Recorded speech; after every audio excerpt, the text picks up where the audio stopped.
And the Ziphites came unto Saul to Gibeah, saying, Doth not David hide himself in the hill of Hachilah, which is before Shimon? Then Saul arose, and went down to the wilderness of Ziph, having 3,000 chosen men of Israel with him, to seek David in the wilderness of Ziph. And Saul pitched in the hill of Hachilah, which is before Shimon, by the way. But David abode in the wilderness, and he saw that Saul came after him into the wilderness.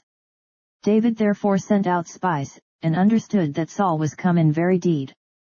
And David arose, and came to the place where Saul had pitched, and David beheld the place where Saul lay, and Abner the son of Ner, the captain of his host, and Saul lay in the trench, and the people pitched round about him. Then answered David and said to Ahimelech the Hittite, and to Abishai the son of Zeruiah, brother to Joab, saying, Who will go down with me to Saul to the camp? And Abishai said, I will go down with thee. So David and Abishai came to the people by night, and, behold, Saul lay sleeping within the trench, and his spear stuck in the ground at his bolster, but Abner and the people lay round about him.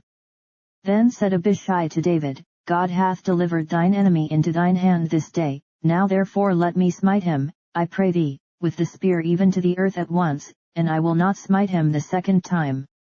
And David said to Abishai, Destroy him not, for who can stretch forth his hand against the Lord's anointed, and be guiltless?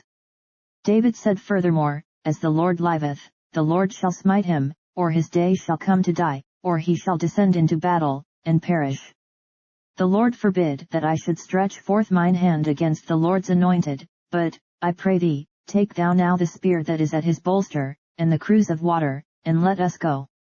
So David took the spear and the cruse of water from Saul's bolster, and they gat them away, and no man saw it, nor knew it, neither awaked, for they were all asleep, because a deep sleep from the Lord was fallen upon them.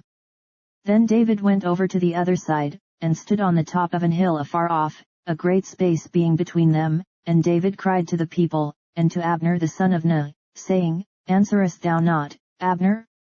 Then Abner answered and said, Who art thou that criest to the king? And David said to Abner, Art not thou a valiant man?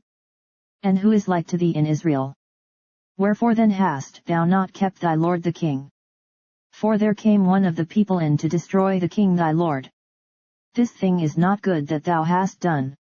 As the Lord liveth, ye are worthy to die, because ye have not kept your master, the Lord's anointed. And now see where the king's spear is, and the cruse of water that was at his bolster. And Saul knew David's voice, and said, Is this thy voice, my son David?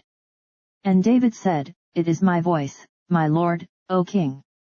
And he said, Wherefore doth my lord thus pursue after his servant?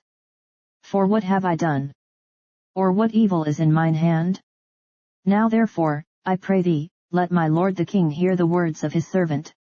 If the Lord have stirred thee up against me, let him accept an offering, but if they be the children of men, cursed be they before the Lord, for they have driven me out this day from abiding in the inheritance of the Lord, saying, Go, serve other gods. Now therefore, let not my blood fall to the earth before the face of the Lord, for the king of Israel is come out to seek a flea, as when one doth hunt a partridge in the mountains. Then said Saul, I have sinned, return, my son David, for I will no more do thee harm, because my soul was precious in thine eyes this day, behold, I have played the fool, and have erred exceedingly. And David answered and said, Behold the king's spear. And let one of the young men come over and fetch it. The Lord render to every man his righteousness and his faithfulness, for the Lord delivered thee into my hand today, but I would not stretch forth mine hand against the Lord's anointed. And, behold, as thy life was much set by this day in mine eyes, so let my life be much set by in the eyes of the Lord, and let him deliver me out of all tribulation. Then Saul said to David, Blessed be thou, my son David, thou shalt both do great things, and also shalt still prevail. So David went on his way, and Saul returned to his place.